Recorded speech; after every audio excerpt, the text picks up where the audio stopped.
Well, hello everyone. Let's talk about glaciers. We're going to look at the basics of glaciers, how they move, some erosional features and depositional features, and then talk a little bit about past glaciations.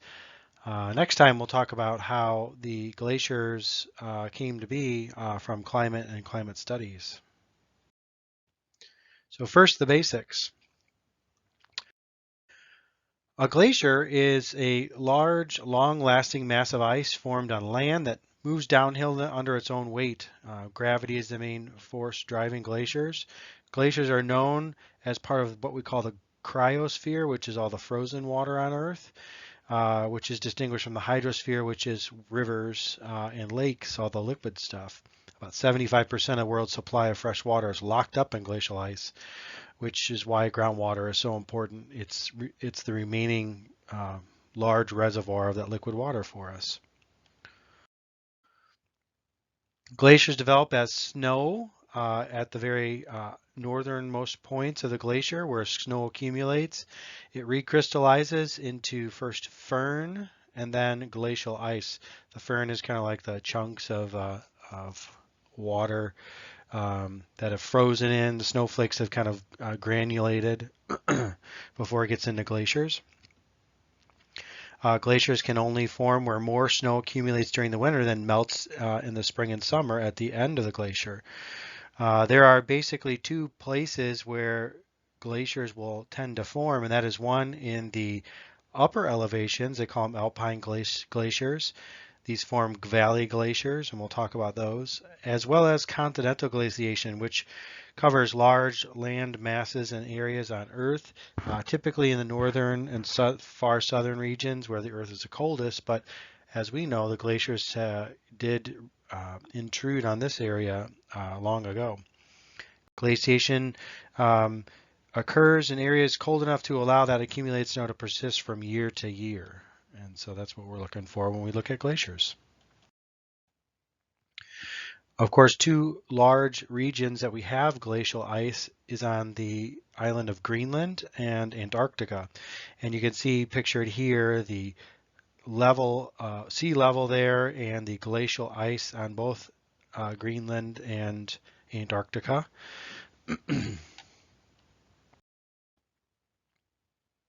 If we look at the actual anatomy of a glacier, there's the, of course, area where that snow accumulates and the area where the snow melts. And so the snow accumulation area is called the zone of accumulation, and the zone of ablation is where it is melting. Sometimes if that zone of ablation is near water, it'll form those icebergs.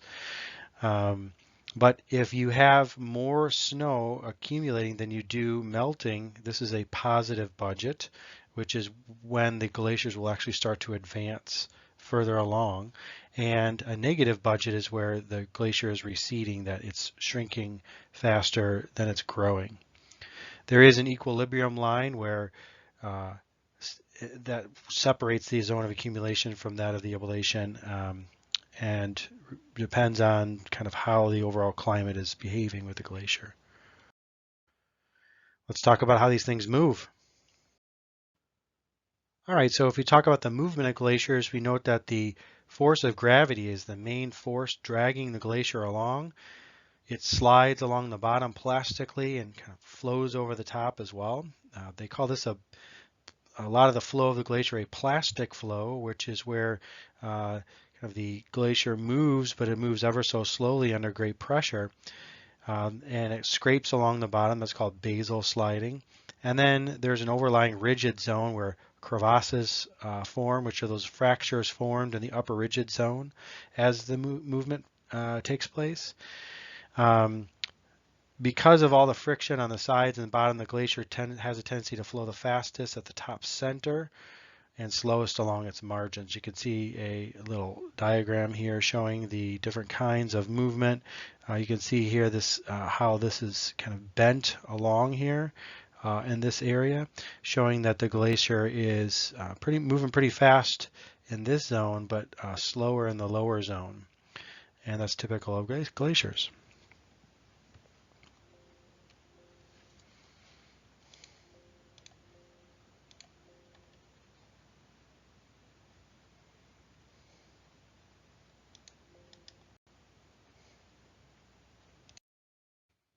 I have a series of diagrams here showing the movement of the glacier as the snow accumulates and the ice melts. You can see here the snowfall at the left side of the screen. You've got your eroded boulders there for scale and just to watch them as they move, and the zone of wasting or ablation at the bottom there.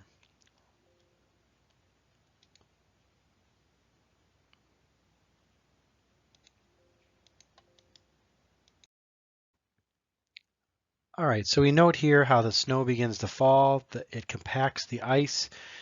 Fern forms in the upper areas, as we talked about earlier, and we still have this ice melting here on the right side of the screen.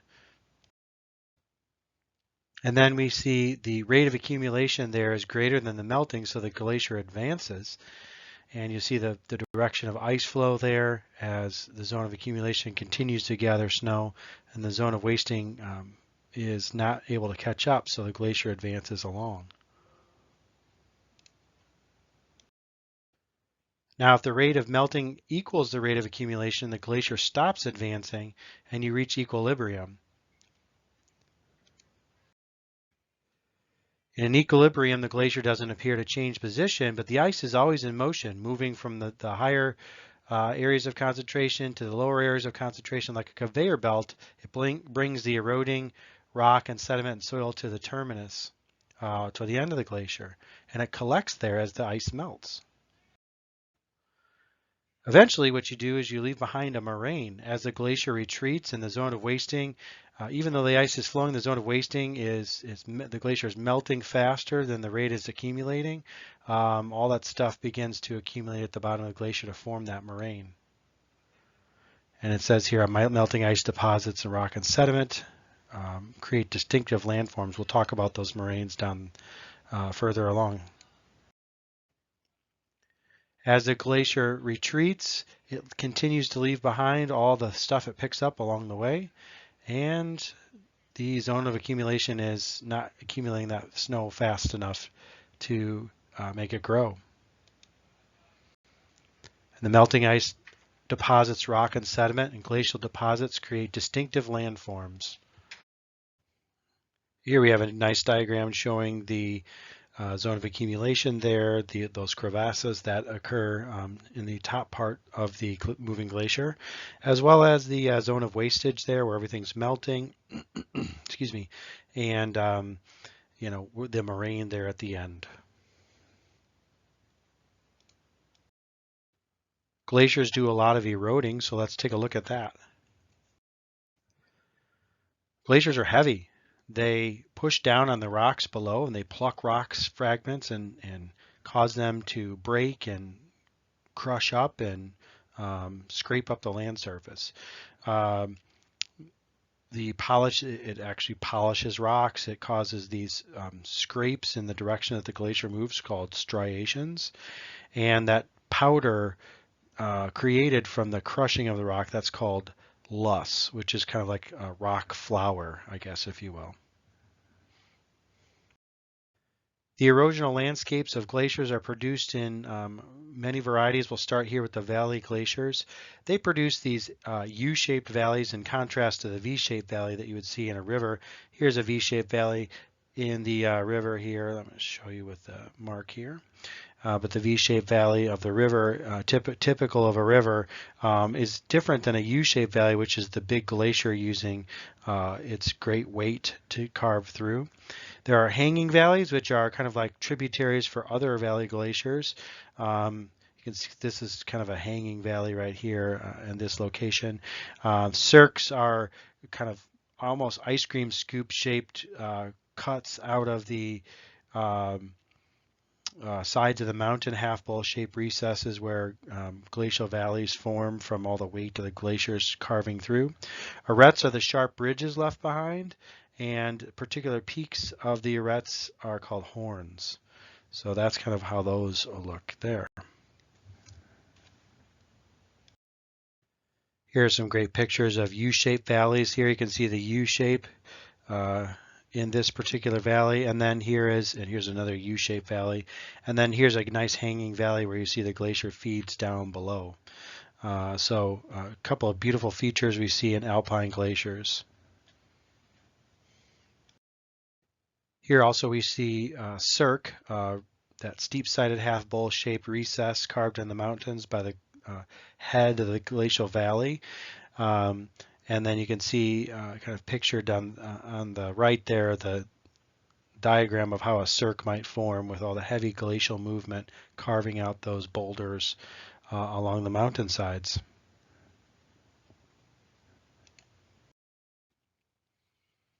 Here's a beautiful picture, a couple of pictures here on the upper right of an arête, and the arêtes with the horn at the top on the bottom picture there.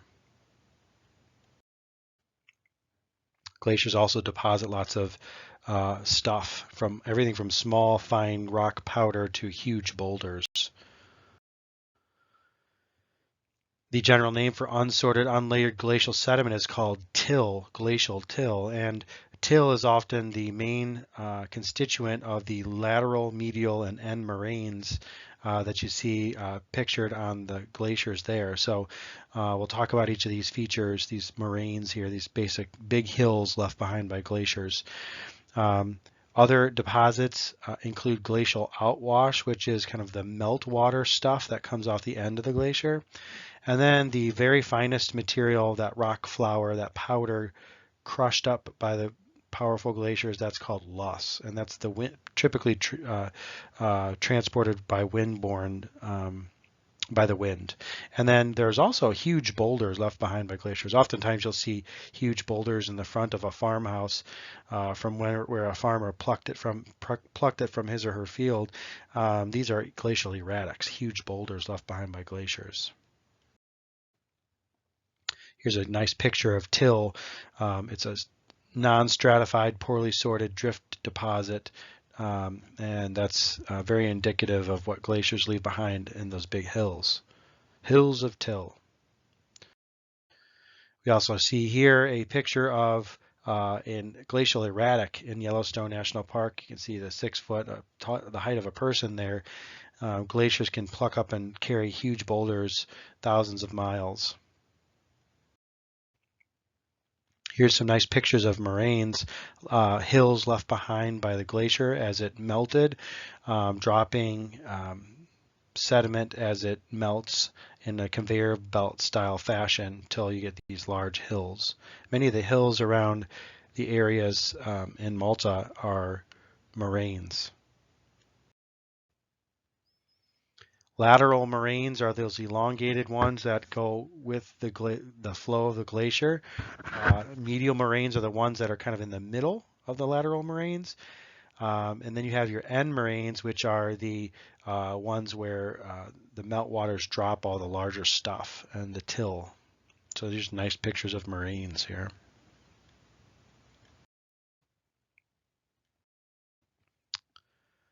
The glacial deposition from the end of the glacier is kind of the meltwater stuff. It's called glacial outwash, and it typically forms braided channels out the end of the glacier and forms some pretty interesting landforms, but it's mainly sand and gravel that's deposited from here. But you often see these kind of low directed hills called drumlins. Those will be snake-like hills underneath that come from meltwater underneath the glacier called eskers.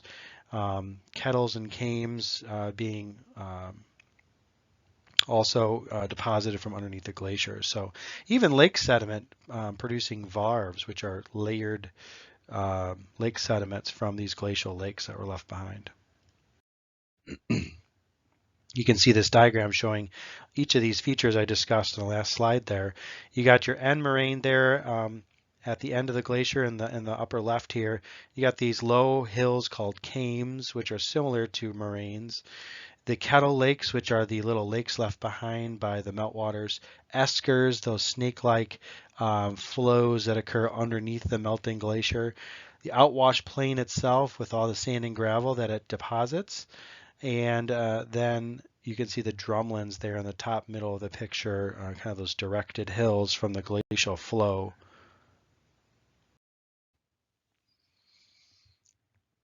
Of course, large amounts of liquid water flow over, beneath, and away from the end of the glacier.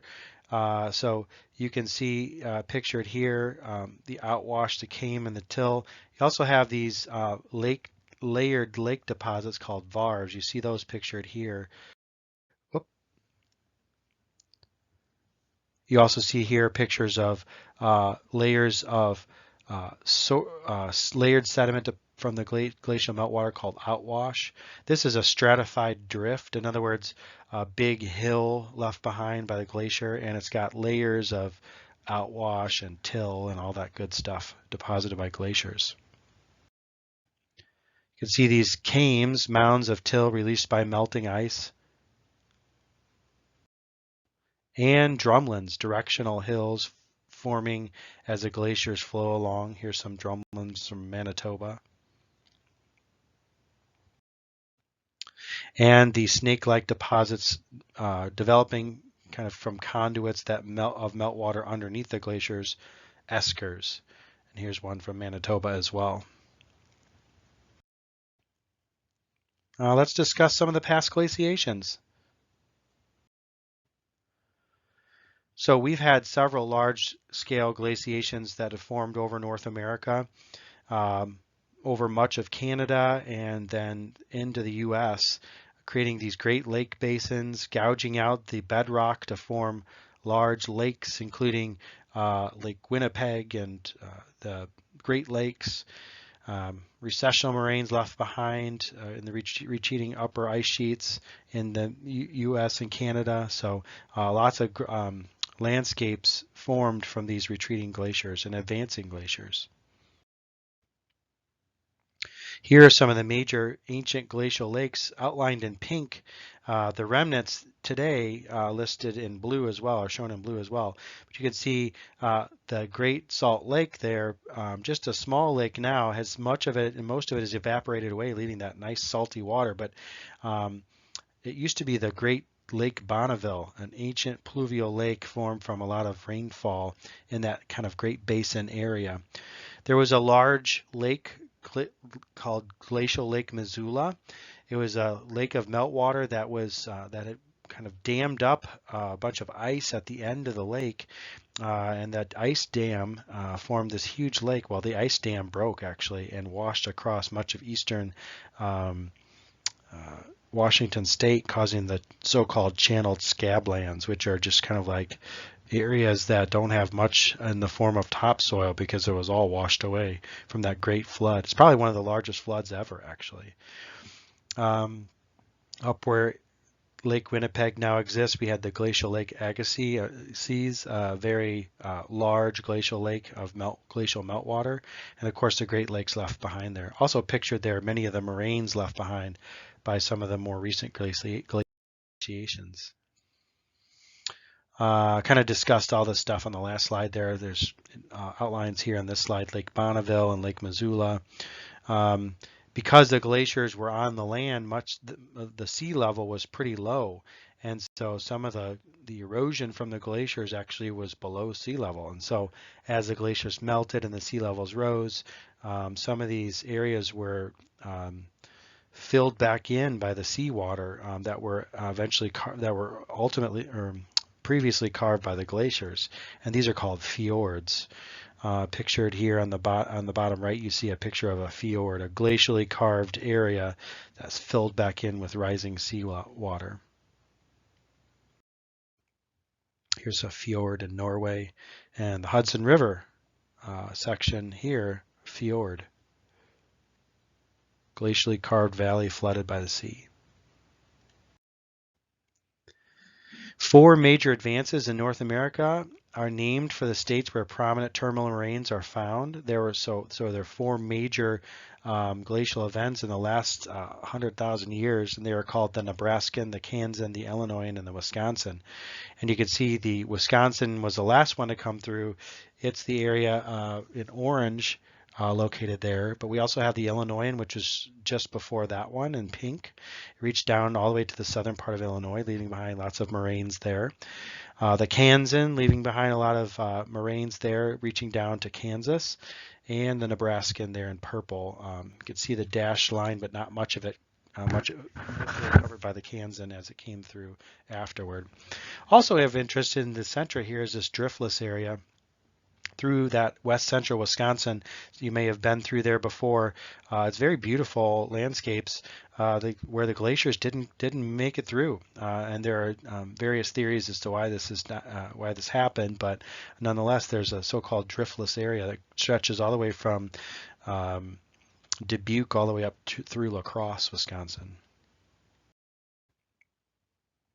Each of these glacial episodes lasted about over 100,000 years, with interglacial in between lasting for about 20,000 years. We are currently in an interglacial. The last glaciation is thought to have occurred and ended the Wisconsin in about 15,000 years ago, so we still have about 5,000 years of interglacial and warm temperatures. And I have that pictured here. So yeah, 18,000 years ago. Last remnants melting away about 7,000 years ago, actually. So we've got some more time left in this interglacial. Here are some end moraines from the Wisconsin glaciation and from the Illinois glaciation. You can see aptly named here the dark green Wisconsin moraines left behind by the glacial meltwaters, and then the Illinois extending all the way down to the southern parts of Illinois. This slide shows evidence from ice cores from Greenland. We'll talk about that when we get into the climate discussion next time, but you can see that we're able to track the temperature, the general temperature of the planet all the way back 100,000, 200,000, even 500,000 years ago, and even further. But what you can see here is that we are currently in interglacial, as I discussed before, but you can see that there have been particular periods of cold interleaved with short periods of warm. And so we're currently in interglacial. The last interglacial took place about 120,000 years ago. Temperatures were similar to what we see today, even warmer in some cases. And there are several interglacials that occurred as we go through the past. And this is a great map of the surface deposits in Illinois, showing all the different deposits left behind by the glaciers, the quaternary deposits. You've got moraines and till deposits from the Wisconsin glaciation in green there, and the Illinois glaciation in pink. In addition to that, you can see all the different outwash that have occurred here in orange, and some of the loess deposits that went through those river valleys in yellow. In addition to all the deposits we see in the North America here, there are also other areas in the world that give us evidence that there have been glaciations in the distant past as well. We find in many places of the world these rocks called tillites, which are lithified glacial till that have distinctive textures that suggest emplacement of sediments by glaciers. These are unsorted rocks that are angular and faceted and striated, meaning that they are kind of polished and made with grooves in them, showing the direction of glacial movement. We found tillites that have formed during the late Paleozoic era in portions of the southern continents. This is actually part of the evidence that we've used to put the continents back together in Pangea at the beginning of the end of the Paleozoic, beginning of the Mesozoic. So strong evidence for plate tectonics to help here. So that's a little bit about glaciers. We'll talk more about how the climate has changed to form glaciers over the last 10,000, 100,000, million, 100 million year, 5 million, and then 65 million, 100 million years. Glaciers have been advancing and retreating throughout all of Earth history, and we can track their progress and motion and learn a lot about our climate from the past by looking at glaciers and glacial sediment. Also of consequence is that most of the surface material and all the nice rich farm soil comes from glaciers transported in, and many of the areas that we build on and mine for gravel and rocks and other things formed by glaciers. So thanks for listening, and stay cool.